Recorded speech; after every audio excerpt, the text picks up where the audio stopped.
es la estructura más compleja en el universo. Ese cerebro que piensa problemas matemáticos y operaciones económicas es el mismo que nos hace amar u odiar, sentirnos dichosos algunas veces y llorar de pena en otras. Recordar alguna travesura de nuestra infancia y proyectar un futuro para nosotros y para nuestros seres queridos. El cerebro es una estructura tan compleja que se propone la gran meta de entenderse a sí misma. Revelar los enigmas que esconde nuestro cerebro es el gran desafío de las neurociencias. Durante siglos, la reflexión sobre la conciencia causó fascinación a filósofos y teólogos y también a estudiosos del cerebro y del arte. En las últimas décadas, las neurociencias tomaron al estudio de la conciencia como uno de los enigmas privilegiados que se proponen develar. ¿Qué significa estar consciente?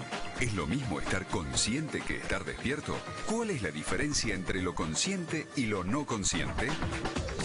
¿Cuál es la frontera entre uno y otro? ¿Dónde se aloja en nuestro cerebro la conciencia?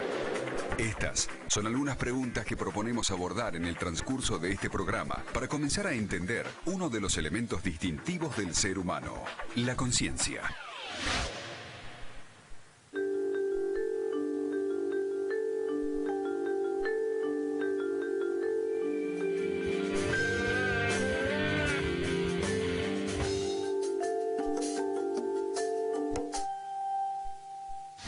Bienvenidos a los enigmas del cerebro.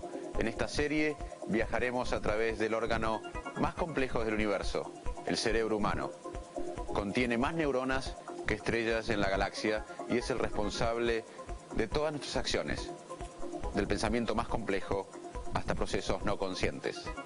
En los últimos 30 años hemos aprendido más sobre el cerebro humano que en toda la historia de la humanidad. Hoy abordaremos el tema de la conciencia, quizás el tema más complejo dentro del estudio del cerebro humano. ¿Cómo estudiar ese pensamiento único, interior, de cada uno de nosotros? Uno podría definir conciencia como ese conocimiento íntimo, personal, desde el punto de vista de uno, y también cómo uno infiere la mente de los demás. Pero uno también podría definir conciencia como la capacidad de tener una intención de una acción. Vamos a ver ahora un caso que ha revolucionado en los últimos tiempos el tema de la conciencia, un caso clínico muy conocido en el mundo que sucedió en Estados Unidos hace unos años, el caso de Terry Schiavo, un caso que nos hizo reflexionar sobre la conciencia humana. El caso de Terry Schiavo abrió un debate mundial sobre la relación entre la ciencia, la ética y el derecho público. Terry sufrió un ataque cardíaco que le produjo serios daños cerebrales. Esos daños la dejaron en estado vegetativo de por vida. Lo que generó mayor impacto fue que 2 meses y medio después del ataque, al salir del coma, se mostraba despierta, pero nunca pudo recuperar la conciencia. Los debates en Estados Unidos que involucraron hasta el propio presidente de entonces se fundamentaron en la obligación o no de la ciencia de mantener conectada a Terry Schiavo a través de aparatos médicos a una vida fatalmente sin conciencia. Lamentablemente, con casos como el de Terry Schiavo, aprendimos que uno puede estar despierto, como ella, pero no conectado. Y ahí tenemos 2 elementos centrales de la conciencia humana.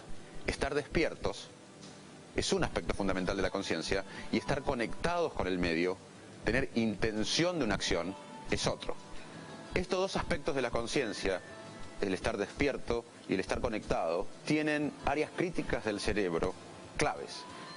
Por ejemplo, el estar despierto tiene que ver con este sistema del tronco encefálico.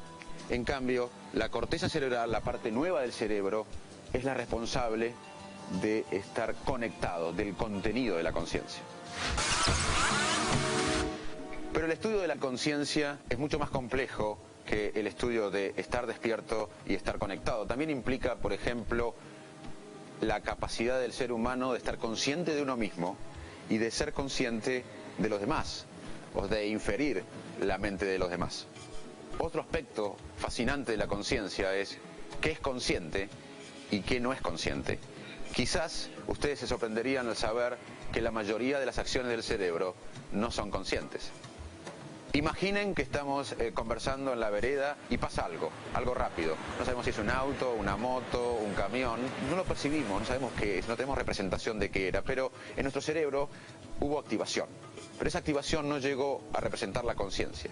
Si hubiésemos prestado más atención a esa cosa que pasó, nuestro cerebro hubiese tenido más activación y esa imagen se hubiese representado.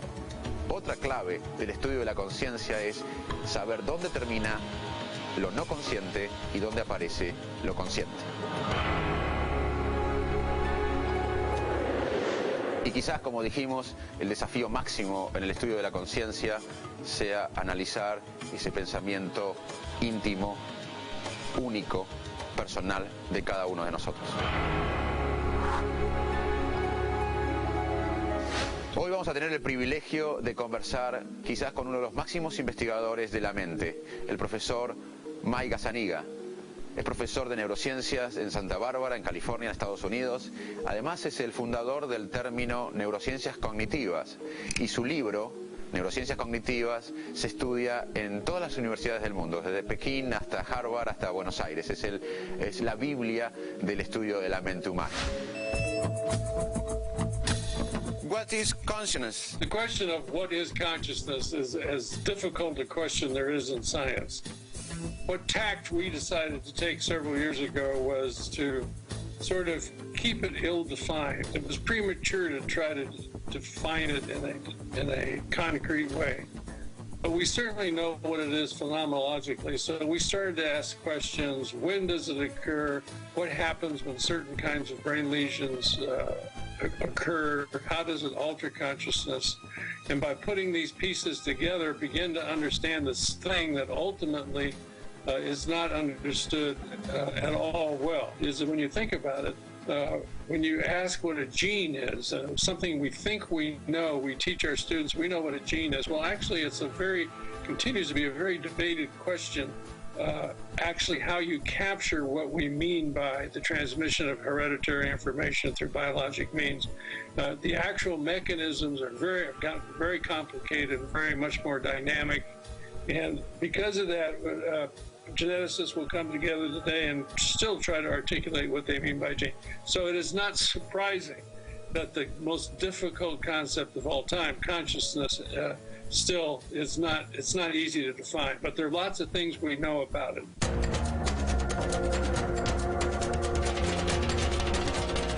You have shown that attention is particularly relevant for creativity. Can you explain us about the role of attention in creativity, or what do we know Yes. about the creative brain?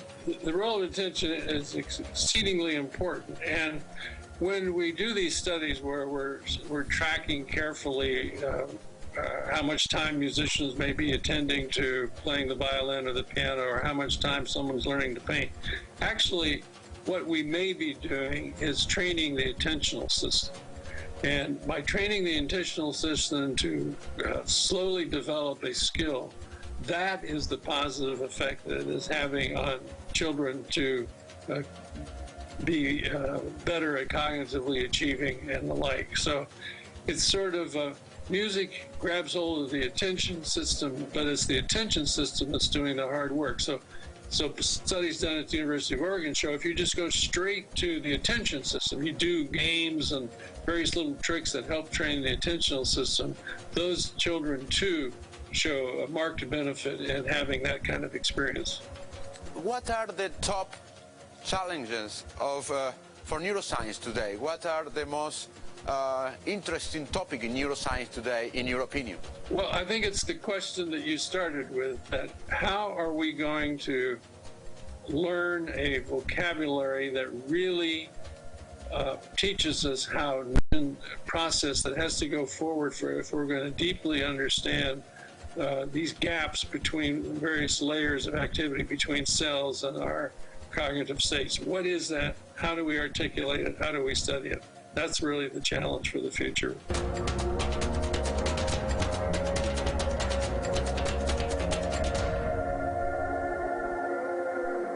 Quizás la reflexión que podemos hacer de esta conversación con Mike Gazzaniga es que si bien el problema de la conciencia es extremadamente difícil y quizás imposible de resolver en su plenitud, las neurociencias están abordándolo desde una metodología, desde un racional y desde un marco intelectual apropiado que está dando ciertos avances. Ahora los invito a realizar una experiencia de laboratorio. Ustedes presten atención. ¿Cuántos pases hacen los chicos con la pelota?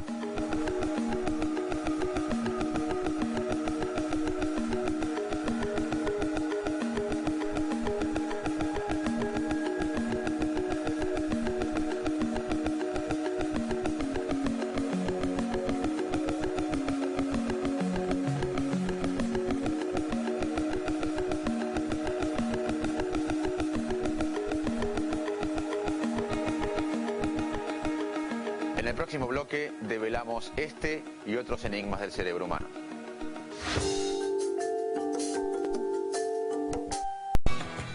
La conciencia es una de las cualidades centrales del ser humano. ¿Cómo se relaciona la conciencia con la toma de decisiones?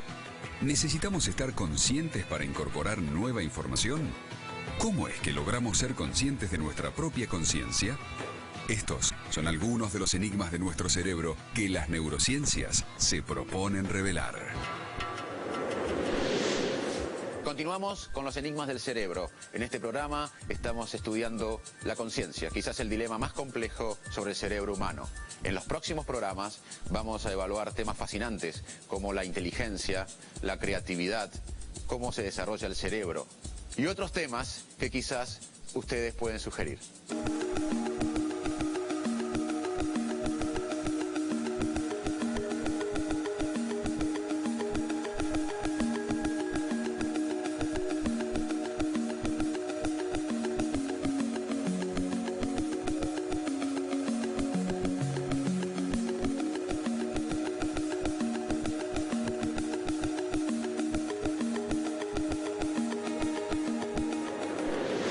Usted vio este video. Si usted se concentra o se concentró en cuántos pases los chicos daban con la pelota, seguramente no vio en detalle un mono que inclusive saludaba. Eso es clave y explica ciertos aspectos de un tema fascinante de la conciencia, que es la percepción. Uno es consciente de lo que atiende, pero en realidad pasan muchas más cosas alrededor que uno no las percibe conscientemente. Esto nos recuerda la historia de la cascada que comentaba Aristóteles. Si uno mira una cascada por unos minutos, uno empieza a ver que los objetos cercanos se desplazan hacia arriba. Eso no está sucediendo, sin embargo, es una creación del cerebro. En resumen, pasan cosas en nuestro entorno de las cuales no somos conscientes. Y quizás hay muchas cosas que nuestro cerebro crea, las ilusiones, por ejemplo, que no están pasando en la realidad. Hace unos años yo había regresado al país y viene a verme un biólogo queriendo estudiar pacientes neurológicos con metodología científica básica. Se llamaba y se llama Tristan Beckstein. Empezamos a estudiar pacientes con trastorno de conciencia, vegetativos, en coma, en estado de conciencia mínima. Hoy Tristan es uno de los líderes en el mundo en este tema y para mí es un enorme privilegio poder tenerlo en los enigmas del cerebro. Basado en aspectos teóricos y basados en estos pacientes neurológicos que estudiamos, ¿cómo definirías conciencia? En términos de conciencia de si está o no está, una buena definición es la capacidad de intención de algo voluntario. Esa es una muy buena manera de definir si alguien está consciente o no, es encontrar una marca cerebral o de comportamiento, de movimiento, que esta persona está realizando un movimiento o una intención mental que nosotros asumimos que es consciente. Y esto en general es, le pedimos externamente que haga algo, que mueva, que intente mover, que mueva un brazo, que imagine que está haciendo una acción. Intentamos definir eso. Lo que llamamos intención consciente es una buena definición a nivel básico de conciencia. Puede intentar algo o no intentar algo. Y definir lo que creemos que es esa acción relacionada con intención con una acción totalmente refleja, totalmente automática. ¿Qué aprendiste de la conciencia estudiando pacientes con trastornos neurológicos? Aprendí que la conciencia es increíblemente frágil. En este caso los pacientes estaban en estado vegetativo, o sea, parecían que estaban completamente inconscientes, no respondían a ningún estímulo excepto que fuera un estímulo reflejo, como el reflejo de la rodilla, o podían estar en lo que llamamos mínima conciencia, que parecía que estaban conscientes por unos pocos segundos. Y la impresión que me dio como biólogo las primeras veces que vi a estos pacientes fue que parecían estar inconscientes y de repente se conectaban con el mundo, mínimamente, y luego se desconectaban. Y me dio la impresión que aquello que nosotros damos por sentado, que estamos conscientes de lo que pasa a nuestro alrededor, es increíblemente frágil. Y eso fue la primera cosa que me sorprendió respecto de la conciencia en estos pacientes. La segunda cosa que me sorprendió fue que, a pesar de esa característica de estar completamente frágil la conciencia, cuando aparecía era muy claro. Cuando lográbamos detectarla era muy claro. Y me sorprendió que pudiéramos llegar a detectar la conciencia, incluso si la persona parecía estar inconsciente, por métodos nuevos como la resonancia magnética funcional o métodos como electroencefalografía.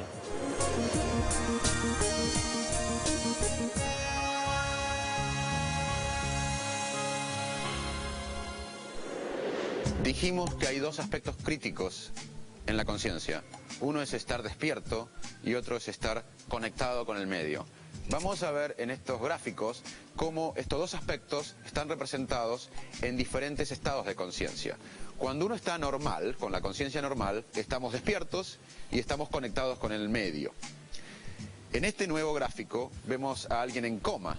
En coma la gente está con los ojos cerrados y no está despierto, tampoco tiene conciencia del entorno. En este nuevo gráfico vemos cuando alguien está en estado vegetativo. Cuando alguien está en estado vegetativo como Terry Schiavo, la gente está despierta en estado vegetativo, pero no está conectada con el medio. Hay un caso que son cuando los pacientes están saliendo, algunos de los pacientes salen de estado vegetativo, que están despiertos y tienen algún grado de mínima conciencia. Y el último cuadro vemos el síndrome de atrapamiento, en el cual los pacientes están despiertos y están conscientes del entorno, pero no pueden expresarse. Vamos a ver otro gráfico en donde está representado qué pasa en el cerebro en cada uno de estos estados de conciencia. En la muerte cerebral no hay actividad, no hay metabolismo, hay un electroencefalograma plano. Es en el único estado en donde el cerebro está muerto. En el resto, en el estado vegetativo, en el estado de conciencia mínima, en el coma, la actividad cerebral es casi tan parecida a cuando uno está en una anestesia o como cuando uno duerme. Quiero casarme. ¿Casarte con quién? Con Alicia. ¿Con quién va a ser? Benigno, estás loco. Alicia y yo nos llevamos mejor que la mayoría de los matrimonios. ¿Por qué es tan raro que un hombre enamorado de una mujer se quiera casar con ella? Porque la mujer está en coma. Porque Alicia no puede decir con ninguna parte de su cuerpo, sí, quiero. Porque no sabemos si a la vida vegetativa se la puede llamar vida. Súbete al coche. ¿Cómo puedes decir eso? Súbete al coche. ¿Recuerda la película de Almodóvar, Hable con ella? En esa película se ha representado muy bien el estado vegetativo. Nosotros en Argentina estudiamos un caso de un chico que en ese momento tenía 17 años y que lo atropelló un tren, que quedó en estado vegetativo, y demostramos con técnicas modernas de neuroimagen que ese chico, mientras no se podía expresar, cuando la madre le hablaba, tenía actividad en las áreas emocionales del cerebro. Fue el primer caso reportado en la literatura médica de alguien que podía procesar la emoción cuando estaba en estado de conciencia mínima. Mientras acompañábamos el caso de Patricio, conocimos a una mujer increíble, su madre, que hoy nos va a contar toda esa experiencia. Soy Marcela Mesa, mamá de Patricio, que hace 10 años tuvo una muerte clínica de 2 minutos en la ambulancia. Lo revivieron y antes de llegar al hospital volvió a sufrir otra vez un paro cardiorrespiratorio de un tiempo que no sabemos cuánto fue y lo volvieron a revivir. El primer diagnóstico que nos dieron fue muerte cerebral, que estaba en coma 4 y que el estado era irreversible. Pasaron 4 días, Patricio estaba igual, pero seguía vivo, no había ni mejorado ni empeorado. Logramos que a Patricio lo trasladasen. Patricio estaba en coma, Los médicos veían su parte médica, que él estaba en coma, y luchaban contra todas las infecciones que tenía. Nosotros lo que veíamos era, él estudiaba, así que él se despertaba a las 6:30 de la mañana para ir al colegio y empezaba su rutina. Lo que veía yo, por ejemplo, es que él a las 6 de la mañana le empezaban a temblar los párpados. Yo le decía a la enfermera, es la hora que se despierta. Y después otras cosas que notábamos nosotros, le subían las palpitaciones cada vez que entrábamos a la terapia. Nosotros entrábamos y le hablábamos, le contábamos todo lo que pasaba en casa. Él le gustaba leer, así que le leíamos mucho. Mi esposo conversaba de las cosas que conversaban ellos y le cantaba. Y nosotros le hablábamos como si él estuviese despierto. Empezó a rehabilitarse estando en coma. A los 4 días que estuvo ahí, conocimos al doctor Manes. Y lo que él vino a plantearnos era esperar un poco hasta que él le hiciera un estudio, una resonancia funcional cognitiva. Lo que hace es grabar voces familiares y pasar imágenes, porque en ese momento Patricio tenía apertura ocular. Patricio se despertó hace 8 años que está en rehabilitación. Él, después de los 2 años, estudió, se recibió de bachiller. Cognitivamente está muy bien y tiene problemas motores y secuelas que le han quedado del accidente, pero está bien. Este es un caso que demuestra cómo la ciencia pudo detectar, cuando Patricio no se podía expresar, signos de actividad de conciencia, que luego fueron evidentes cuando él se recuperó. En los últimos años, la ciencia ha detectado que algunos de estos pacientes, no todos, algunos de estos pacientes en estado vegetativo, que están despiertos pero no se pueden conectar, tienen actividad cerebral ante un estímulo emocional, que hable la madre, o ante un pedido, mueva la mano, pero que no se pueden expresar clínicamente. No todos estos pacientes tienen esta actividad, y para nada esta actividad representa la conciencia en general, representa islas de conciencia. En el futuro, el desafío es ver qué significan estas islas de reserva cognitiva, de actividad cognitiva, si representan algo de conciencia o una parte de la conciencia, y cómo estimular estas áreas. Y para eso es importante que aumente la conciencia en la sociedad de la inversión en ciencia, y además que aumente la conciencia en mucha gente de que muchos de estos pacientes quizás no puedan expresarse, pero algunos puedan tener algún grado de actividad cerebral que no se puede detectar al lado de la cama.